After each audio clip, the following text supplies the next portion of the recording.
My brother called me broke at the Thanksgiving table. In front of my mom. In front of my aunties. In front of every cousin who was old enough to understand what was being said. And my mom laughed. So I put my fork down, took a sip of water, and I ended the whole conversation with 4 sentences. This is that story. Let me tell you about my brother Andre real quick because you need the full picture. Andre is 4 years older than me. And growing up, Andre was the guy. Not in a made-up, family hype kind of way, genuinely, the guy. Varsity everything. Popular. Funny. The kind of dude who walked into a room and the energy shifted. My dad used to call him the one with the motor. Like he came off the assembly line with something extra in him. And he did. I'm not going to take that from him. But Andre has this thing, and I say this with real love because he's my brother and I love him, where he needs the scoreboard to be in his favor at all times. It's not enough for Andre to be winning. He needs you to know he's winning. And if someone around him starts looking like they might be catching up, or worse, pulling ahead, Andre gets competitive. But not in a clean, honest, let's go way. In this sideways, low-key, I'm just playing kind of way. You know exactly what I'm talking about. The guys who roast you, but it's not a roast. It's a real opinion dressed up in a punchline so they can pull the bro "why are you so sensitive" card the second you push back. That's Andre. I love him, but that's Andre. I moved to a different city 3 years ago to start my own thing, a freelance digital marketing consulting business. For 2 solid years it was rough. Like, genuinely rough. Ramen and calculating your checking account before you buy groceries rough. I'm not sugarcoating it. There were months where I was negotiating with myself about which bill got paid on time and which one got a voicemail. Andre knew about the hard stretch. The whole family did. And in true family fashion, instead of just leaving it alone, they built a whole narrative around it. I was the one who took a risk, and it didn't pan out. I was still finding his footing. I was the cautionary tale. And Andre, at every holiday, every cookout, every birthday dinner, never missed a chance to poke at it. Always with the smirk. Always in front of people. Always wrapped in a joke.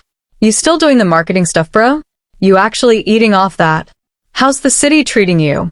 I can cash app you something if you need. Nah, he's out here being an entrepreneur. Said like the word entrepreneur was a polite way of saying unemployed. Every single time. Like clockwork. And my mom, God, I love my mom, but she has this laugh.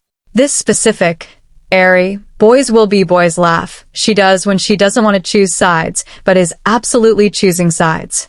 Every time Andre made one of his little comments about my situation, my mom would do the laugh. Wave her hand. Move on. Like it was nothing. It wasn't nothing. But I kept my mouth shut. Holiday after holiday, I swallowed it. I deflected with a smile. I told myself, just keep building. When the numbers get to a certain place, the jokes stop on their own. Just keep your head down. Let the work speak. And then this Thanksgiving came. Here's what nobody at that table knew. Over the past 18 months, my consulting business had started moving in a way I hadn't even fully processed yet. I'd landed 2 major long-term retainer clients. One was a mid-size e-commerce brand scaling into wholesale. The other was a tech startup that had just closed a Series A and needed their entire content and paid acquisition strategy rebuilt from scratch. Both were paying me monthly. Both were growing. I'd brought on 2 contractors. I'd raised my rates twice. I was clearing more in a single month than I used to make in 4. I hadn't told the family any of this. Partly because I'm private. Partly because of that superstition. You don't announce a win before it's fully locked in, because the universe will hear you and decide to humble you. Partly because, if I'm being straight with myself, I didn't fully trust that the response would be what I needed it to be. So I'd been quiet. I drove to Thanksgiving in my new car.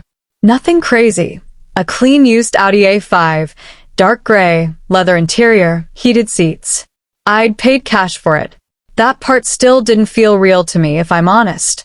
I sat in the parking lot of the dealership for like 10 minutes just staring at the receipt, turning it over in my hands. I pulled up to my mom's house and parked around the corner. I wasn't trying to make it a production.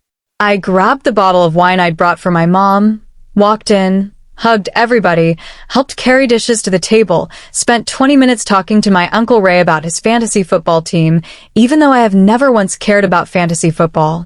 I was being normal. I was keeping it regular. Dinner started. Everything was fine.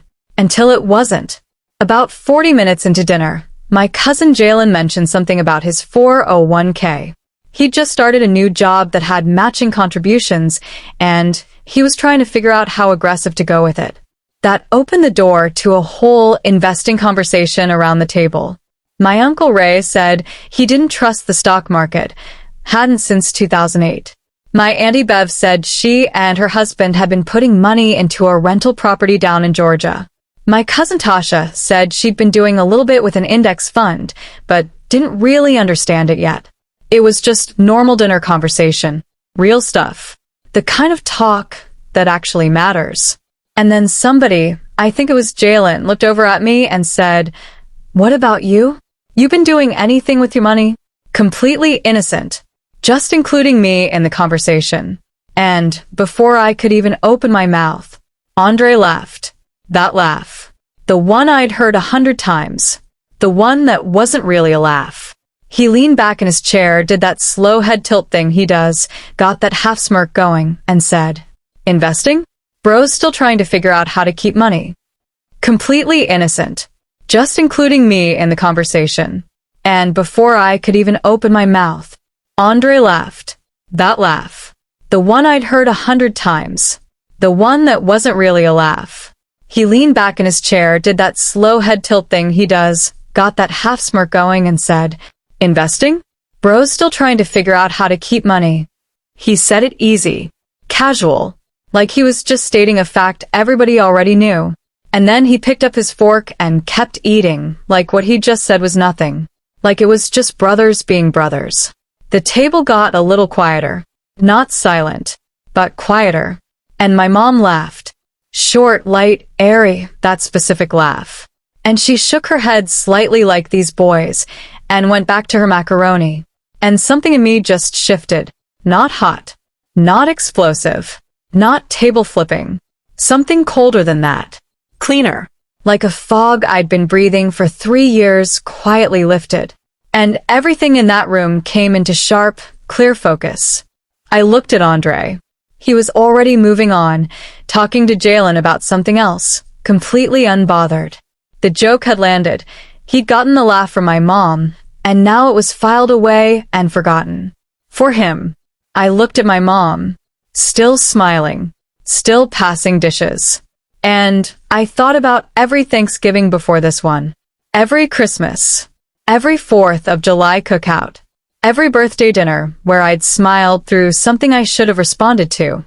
Every time I'd let it go because I was trying to be the bigger person, because I didn't want to blow up the evening, because I told myself it didn't matter. It did matter. It had always mattered. And I was done pretending it didn't. I made a decision right there. Not to perform anger. Not to make a scene. Not to embarrass anyone. Just to tell the truth. I set my fork down. I took a sip of water. And I said, quietly, calmly, looking straight at Andre, "Actually, I closed out this year at $240,000 in revenue. After expenses, I cleared about $160,000. I've maxed my Roth IRA 2 years running.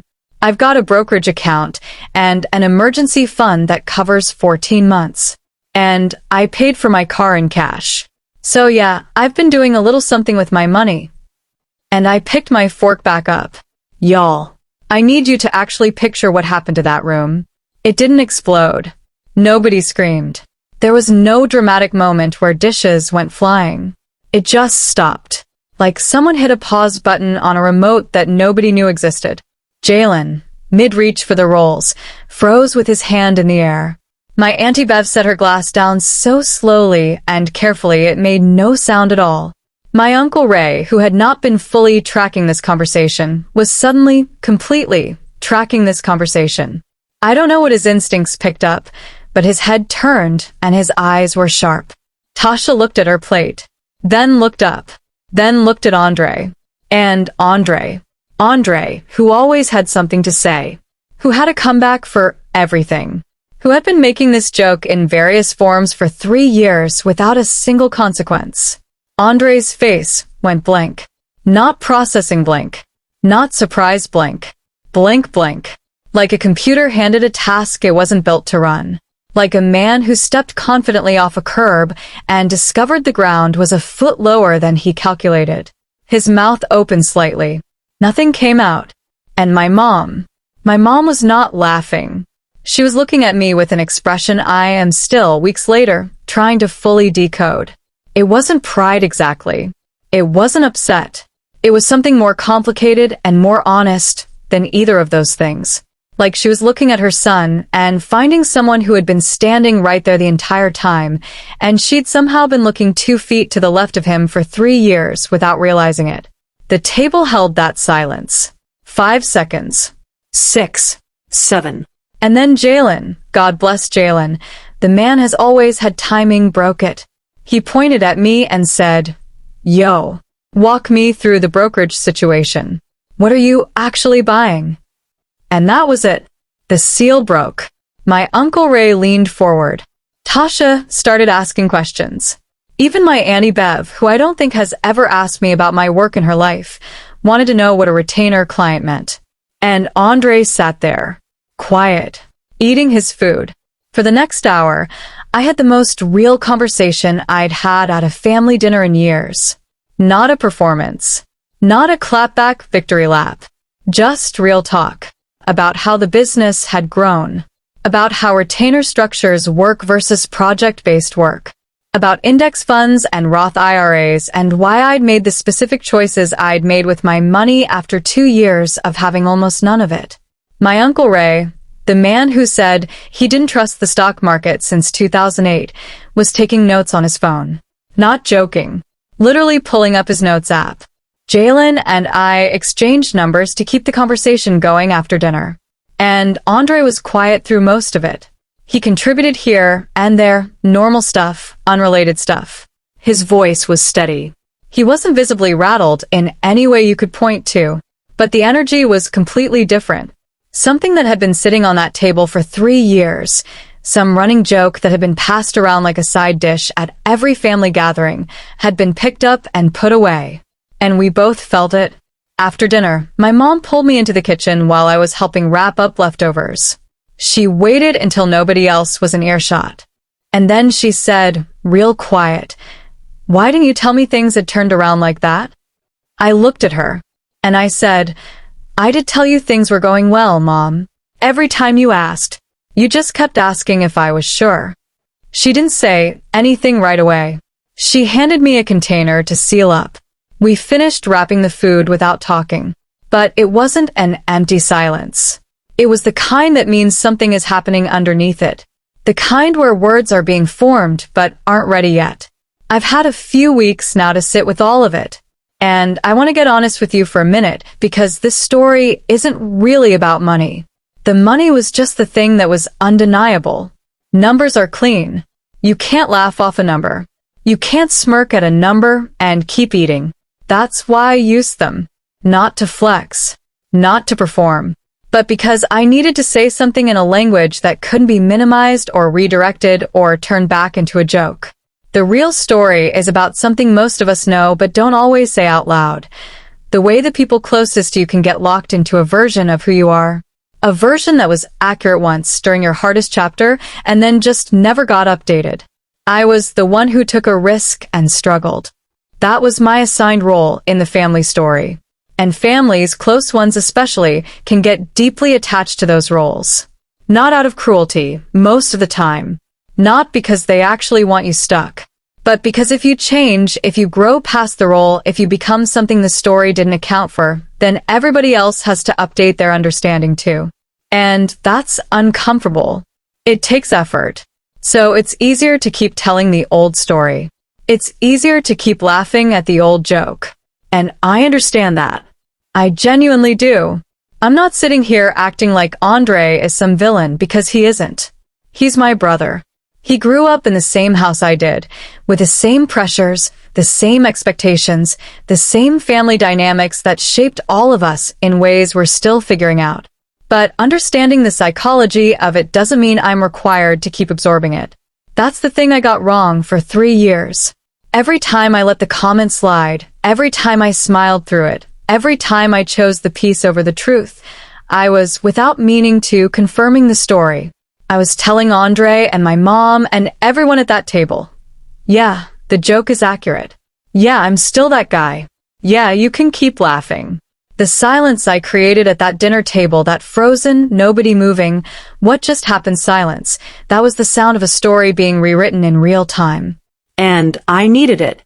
Even if it made dinner weird, even if my mom went quiet, Even if it cost something. the truth needed to be said at the table. Out loud. In front of everybody. For days after Thanksgiving, Andre called me. I looked at the phone for a second before I picked up. Not because I was being petty, I was genuinely trying to read what I had bandwidth for. Because conversations with Andre after moments like that can go a few different directions, and not all of them are productive. But I picked up. He said, "Yo." I said, "What's up?" There was a pause. Longer than normal. And then he said, that was a lot at dinner." I said, "Which part?" Another beat. He said, "Come on. You know which part." And then, slower. I wasn't trying to. I've been saying stuff like that for a minute. And I don't know, it just became a thing. I didn't think it bothered you like that. And look, that's not an apology. Not a clean one. There's no I'm sorry in it. But there's something real in it. There's acknowledgement. There's a guy trying to find the door to a room he'd never tried to enter before. So I met him there. I said, "It did bother me, Andre. For a long time. Not because of what you were saying about money, but because you kept saying it and Mom kept laughing and it felt like the whole family had just decided that was who I was. And nobody was checking whether it was still true." He was quiet. Then he said, "I think part of it was when you left and you said you were going to do the consulting thing, I genuinely thought you were making a mistake. Like a real one. And I think I never let go of that. And it just kept coming out sideways." Which, honestly, more self-awareness than I expected. For real. I said, "I hear that. But bro, you gotta let it go now. I need you to let it go." He said, "Yeah, you're right. I hear you." It wasn't a full reconciliation. It wasn't a movie ending. There's still work to do there, on both sides, honestly, because these things don't fix in one phone call. But it was something real. A door cracked open that had been sealed shut for 3 years. I'll take a cracked door. My mom calls me every Sunday. Has since I moved away. It's one of the things I love most about her. That consistency, that weekly check-in that says I'm still thinking about you even when neither of us has anything major to report. The Sunday after Thanksgiving, the calls started like always. "How are you? Did you eat? How's the weather out there?" And then she said, "I need to ask you something. And I need you to be straight with me." I said, "Okay." She said, "Have I not been in your corner the way I should have been?" That question hit me different than I expected. Because my mom is not that kind of person. She doesn't go digging for hard answers. She's a keep the peace, let's not make it bigger than it is, we all love each other kind of woman. Has been her whole life. That's just how she moves. So the fact that she was asking directly, plainly, told me she'd been sitting with Thanksgiving all week. Really sitting with it. Turning it over. I took a breath. And I said, "There were moments, Mom, where I needed you to say something and you laughed instead. And Andre saying what he said that I can handle. That's Andre. But when you laughed, it felt like you thought he was right. Like even you had written the story on me." She went quiet. I heard her breathing. And then she said, "I didn't think he was right. I just didn't want it to turn into a thing between y'all." I said, "Mom, laughing at the joke is still a choice. Staying neutral isn't actually neutral. It just looks like neutral." More quiet. And then, softer than I'd ever heard her, she said, "I'm sorry, baby. I'm sorry I made you feel like I wasn't writing for you. Y'all. I had to set the phone on my chest for a second. Not because it was dramatic. Just because it landed somewhere deep, somewhere that had been waiting a long time for exactly those words. And I needed a second to let it actually land instead of deflecting it like I deflected everything else for 3 years. That was all I'd needed. Not the silence at the dinner table. Not the numbers. Not the car or the contracts or any of it. Just my mom saying she was in my corner. Let me be straight with you before I close this out. This is not a money story. I know it sounds like one. I know I dropped numbers at a dinner table and the room froze, and that's the most memorable part of the whole thing. But the numbers were just the tool. The most undeniable tool I had available. You can argue with feelings. You can dismiss feelings. You can tell someone they're being sensitive, being dramatic, reading into things that weren't there. You cannot argue with a number. So, I used numbers. Not to impress anybody. Not to make Andre feel small. But because I needed something concrete enough that it couldn't be laughed off, couldn't be redirected, couldn't be folded back into the joke. But underneath the numbers is the thing that actually matters. What do you do when the people who love you are running an outdated version of your story? Because it's going to happen. If you've ever taken a path that didn't make sense to the people around you, if you've ever bet on yourself when nobody else would, you already know this feeling. The people closest to you saw you struggle. They were there for the hard chapters. And because they love you in their own complicated, imperfect way, those hard chapters got burned into their understanding of who you are. And then you grew. You built something. You changed. But the people who love you, they're still running the old file. Still seeing the version of you from chapter 4, even though you're deep into chapter 11. You can either wait for them to catch up on their own, or you can say something. For 3 years I waited. I swallowed comments. I smiled through jokes. I let it go, let it go, let it go, every single time, at every single gathering, and told myself the patience was dignity. But it wasn't dignity. It was me agreeing with a story that wasn't mine. Every time I let the joke land without pushing back, I was confirming it. I was telling my brother and my mom and everyone at the table, yeah, that's still accurate. Yeah, you've got me figured out. Yeah, you can keep laughing. The day I put my fork down, calm, no theatrics, no performance, everything changed. Not just in the room. In me. Something I'd been carrying for 3 years, this low-grade, constant weight of being underestimated by the people who were supposed to know me best, just lifted. Clean off. I stopped bracing for the next comment. Stopped dreading the next holiday. Stopped walking into my mom's house feeling like I had to prove something to people who'd already made up their minds. I walked in as myself. Fully. For the first time in a long time. And that is worth more than any number I put on that table. So here's who this is for. If you're the one in your family who took the road that didn't make sense to anybody else, this is for you. If you're grinding in a city by yourself, building something that doesn't have a title anybody recognizes, and the people back home are still holding on to the hardest version of your story, this is for you. If you've been eating comments at holiday dinners, smiling through jokes that have teeth in them, telling yourself it's not worth the argument, this is for you. You don't owe anyone a performance. You don't have to announce yourself before you're ready. You don't have to prove a single thing until you feel like it. But when the moment comes, and it will come, when someone hands you the opening without even knowing they're doing it, put the fork down, take a sip of water, and tell your truth. Steady. Quiet. Clear. Because the silence you create is completely different from the silence you've been living in. And trust me on this, that room will remember it.